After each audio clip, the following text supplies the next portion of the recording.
We open with a serial killer killing a bunch of people, which resulted in him being sentenced to death. He suddenly finds himself above the clouds, and a voice congratulates him. He turns around and sees a woman cheerfully telling him that he has gained the right to reincarnate into another world.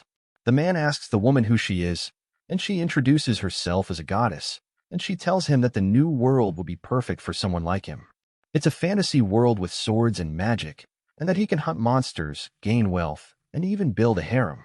The goddess tells him that he'll be reborn with an attractive face and body, and the man asks the goddess if she knows about him, to which the goddess confirms. She tells him that he was a serial killer who was sentenced to death, and that she'll give him another chance to kill even more people. However, the man doesn't seem particularly excited, much to the goddess' shock. He tells her that he doesn't want to be a killer anymore. He says that he hated killing, and he only did it out of his own incompetence. However, the goddess tells him that he has no right to refuse, and proceeds to reincarnate him against his will. We cut to a girl running away from a giant monster, as someone with a shield jumps in front and protects her. A mage suddenly uses her magic and blinds the monster. She calls out to someone named Uga, who jumps forward and defeats the monster in a single strike. Everyone is impressed by the skills of a reincarnator, and they praise Uga. The girl named Shiruki apologizes for messing up, but Uga tells her that it's their duty as a team to protect each other. The team is introduced as Grosso the shield-bearer, Daira the magician, Shiruki the tracker, and Uga the reincarnator. They're currently exploring Kanaki Cave, a dungeon located on the north side of the kingdom that was only discovered recently. Daira tells the group that they should head back, since the only information they have on the dungeon is up to where they're at. However, Grosso dismisses the idea and says that a great mystery is right over their faces and that they should go explore it. He asks Uga for his opinion. However, Uga disagrees, since it's too risky to go any further as monsters will get tougher. Uga adds that they hardly reach this floor, so the chances of being discovered will be low if went further in. Grosso asks him what he's talking about, and Uga asks the group if they know about the abilities Reincarnators have, known as cheats. Daira answers that they're superhuman abilities granted to them by the goddess, and it's the reason why reincarnated people are known to be invincible. Uga confirms this, and says that his ability is to be able to see stats. He said that he used this ability to challenge strong enemies that he knew he would win against, and accumulated a lot of experience. Grosso asks Uga again on what he's talking about, as Uga proceeds to slice off Grosso's arm, saying that he has a 100% chance of killing him. Daira summons her ice magic. However, Uga predicts her movement and blocks it with fire magic. He tells Daira that she's not on his level, and he bends down and tells her that he has a question for her. He said that he's killed in a lot of different ways, however he's never killed anyone while committing a crime to that person. He tells her that if she cooperates, then he can kill her without hurting her, and he asks her what she'll do. We cut over to Shiruki, who managed to escape to a separate room in the dungeon. However, Uga suddenly appears behind her, blaming her for him not being able to make it to the end with Daira since she ran away, resulting in him killing her. He tells Shiruki that she's extremely weak, and that the risk of dying to her is 0%. Shiruki asks Uga why he's doing this, and Uga answers that it's because he was bored. Everything was going well when the Demon King still existed, since he was able to gain experience, power, and fame. However, after he was defeated, everything became peaceful, and life was slow and lazy. Uga tells Shiruki that the reason is because he simply just wants to kill, and the purpose for him forming groups was to bring them into dungeons so he could destroy the evidence. He draws his blade and tells Shiruki that he'll kill her just because, and that he's aware of his own madness. He asks if she's able to understand this feeling, and Shiruki answers that she does with an ominous smile, confusing Uga. Shiruki asks Uga if he has read the exploration log of the dungeon, and Uga says he did, asking Shiruki if she had gone crazy from fear. She then asks Uga if he knew that there was a treasure box here, and Uga tells her that he's not interested, since all he's thinking about is of a horrible way to kill her. Shiruki then states that he has splendid feats, but there are no records of him defeating any S-class monsters. Uga says that he won't risk getting into any fights where he could die, so he'll never fight an S-class monster. Shiruki smiles and proceeds to open a chest, which summons a giant monster. Shiruki tells him that it's a classic trap that summons a monster, and introduces the monster as an S-class monster, Giant Golem. The Giant Golem then knocked Uga into a pillar with a single strike, and Uga asks Shiruki who she is. Shiruki then tells him that she's also a reincarnator, revealing herself to be the serial killer that was reincarnated. We flash back to the goddess, who told the serial killer that she had originally reincarnated 12 people into another world, all for the purpose of defeating the Demon King, which they succeeded in doing. However, the goddess soon encountered another problem, as the 12 heroes scattered around the world and have all become evil. They began committing all sorts of war crimes around the world, putting their own desires in front instead of the people's. However, the goddess then realized something.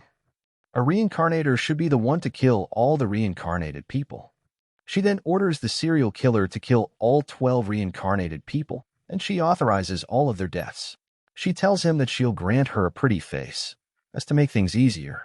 We then cut back to Uga, who channels the last of his strength and uses his move, Red Explosion, which successfully kills the giant golem.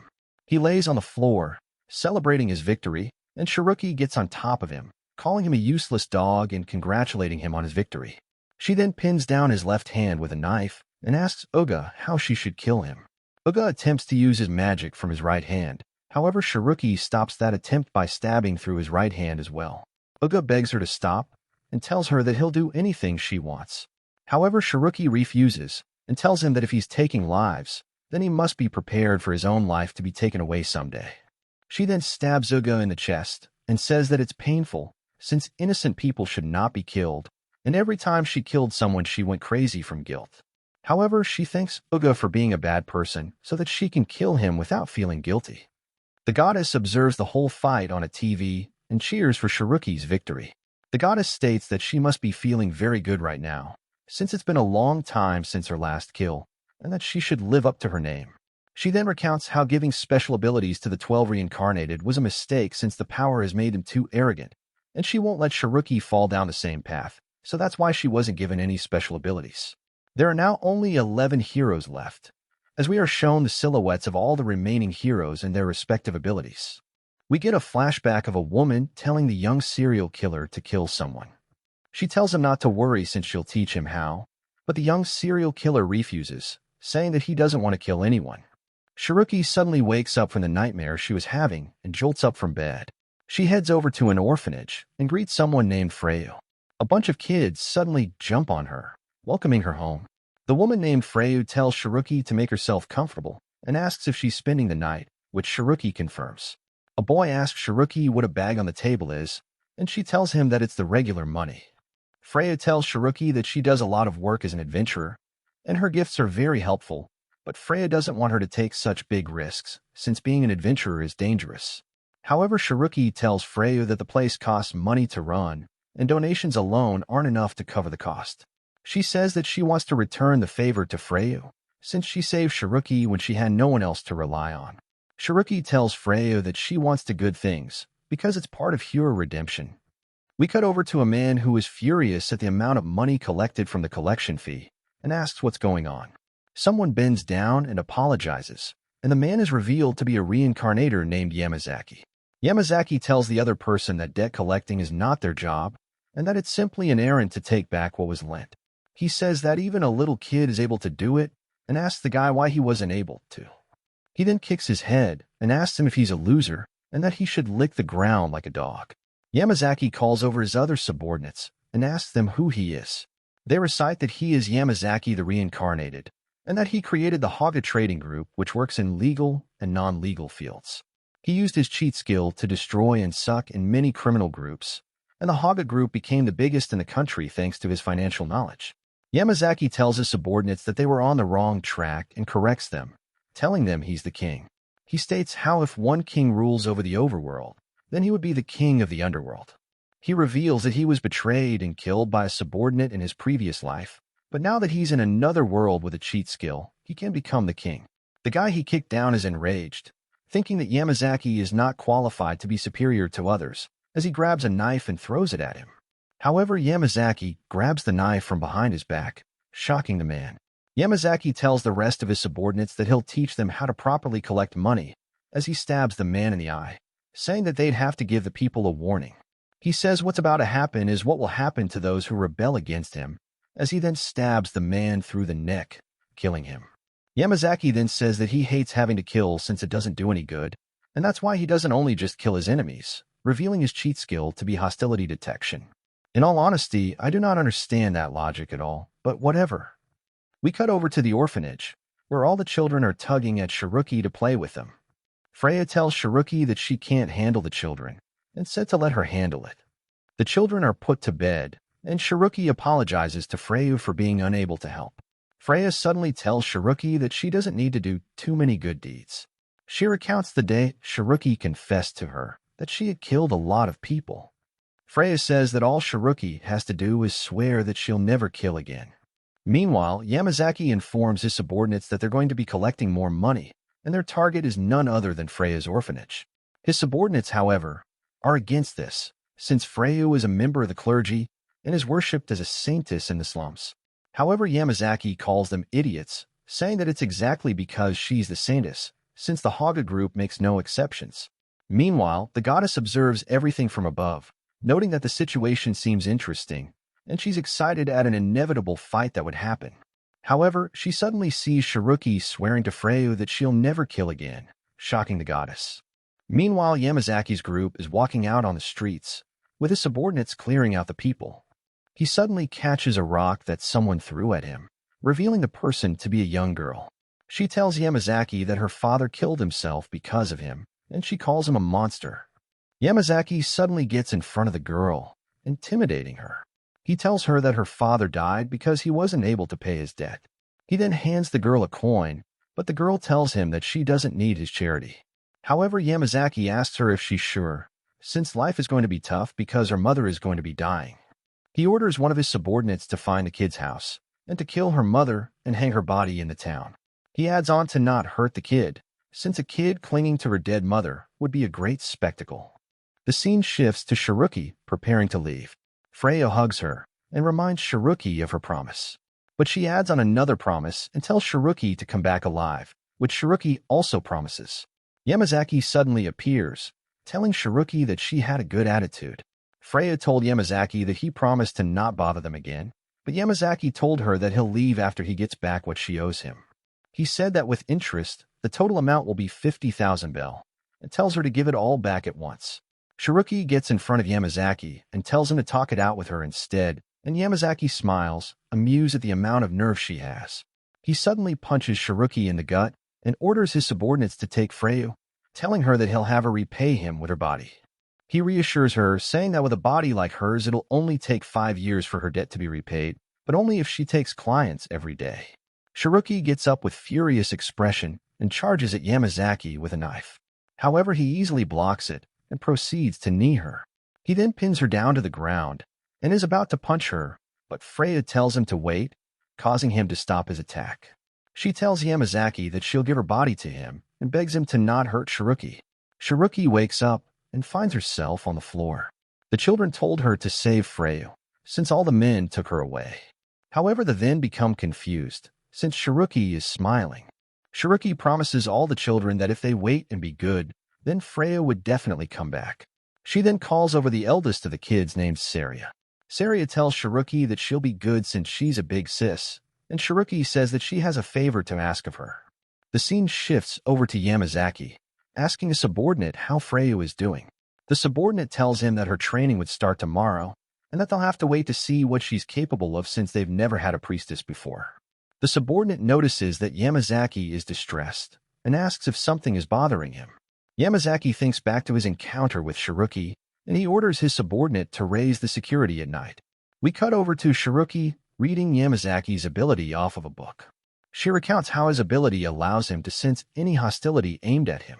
That plus the fact that his level has reached humanity's top due to his fight with a demon lord has made it very difficult to kill him.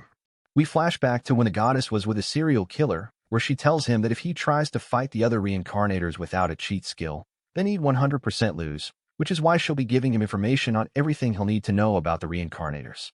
The goddess tells him that if the information isn't good, then he'll just die, but they'll wait and see how far he's able to get with that amount of information. The serial killer tells her that it's enough since everything was already taught to him by his sister. The flashback ends as Shiruki is standing in front of Yamazaki's lair, thanking the goddess, his big sister, Freya, and Yamazaki for allowing her to kill. The scene shifts to Yamazaki entering Freya's room. Freya asks him what he wants, and Yamazaki gets on top of her, saying that he changed his mind and that he'd personally discipline her. However, Freyu is unfazed, noting that Yamazaki looks distressed, and she prays for him. A subordinate suddenly barges in and tells him that there's an ongoing fire. Yamazaki immediately suspects Shiruki as the one who set the fire. He suddenly catches an arrow shot through the window. He looks over and spots Shiruki standing on top of a roof with a crossbow. Yamazaki informs his subordinates to bring Freyu to somewhere secure, and he jumps out the window onto the other roof. He suddenly catches another arrow and spots Shiruki standing down at a crowd. He jumps down from the roof and begins to chase after her. He corners Shiruki to a dead end, as he realizes her plan was to separate him from Freyu so that another group would come in to save her. However, Yamazaki tells her that the best of his men are guarding Freyu, and even if that plan worked, Shiruki would have already been killed by him. However, Shiruki tells him that there is no other group, and that she came to kill him on her own. Yamazaki starts to laugh and calls Shiruki crazy. Shiruki tells him that she has already thought of a way to kill him, and Yamazaki asks her what she intends on doing. Shiruki said that she would do nothing, as she throws her knife at a nearby light, saying that killing him would be extremely easy. An arrow suddenly hits Yamazaki behind his back. Yamazaki was confused that he wasn't able to detect any hostility, as he looks back and sees a blindfolded Saria holding a crossbow. Shiruki tells Yamazaki that Saria is a small child and doesn't understand what's right and wrong, so all she did was tell her that they were doing a little prayer for the goddess. Once Saria heard the signal of the light breaking, she will press the trigger on the crossbow, with no ill intent behind it. Yamazaki pulls out the arrow, and was about to say that a simple arrow wouldn't be able to kill him when he suddenly collapses on the ground. Shiruki tells him that the arrow was embedded with a poison of a chimera naga, and the effect stops the person from moving. Within 10 minutes, he'd be nothing more than a corpse. Shiruki goes over to Saria and tells her that it's time to go, and Saria asks her about Freyu. Shiruki reassures her and says that Freya will return thanks to her prayer. Yamazaki smiles once they leave, noting that he has some resistance to poison, so he can still slightly move. He tries to crawl out of the alleyway so that his subordinates will save him, but Shiruki suddenly pops out of the corner, like he's Jack Torrance from The Shining. She tells him that if he died to the poison, then Saria will be a criminal, and she doesn't want the child to become a murderer. She smiles and says that she will be the one to kill him. Time goes by, and the villagers find Yamazaki's decapitated head placed on a podium in the alleyway. We cut over to a castle where a girl is reassuring someone. She takes him out to the balcony, saying that all the people believe in him, with the people congratulating the girl on her marriage, who's revealed to be the queen. The queen tells the boy that they all pledge their allegiance to him and that he must lead the country, referring to him as the prince, revealing him to be a reincarnator named Sato, who's the current successor to the throne of the royal empire with the cheat skill infinite level. Meanwhile, the goddess is impressed at the second kill among the Reincarnators, and she recommends that the next kill be against two girls named Silsil and Mil Mil, with the ability of the Great Resonance.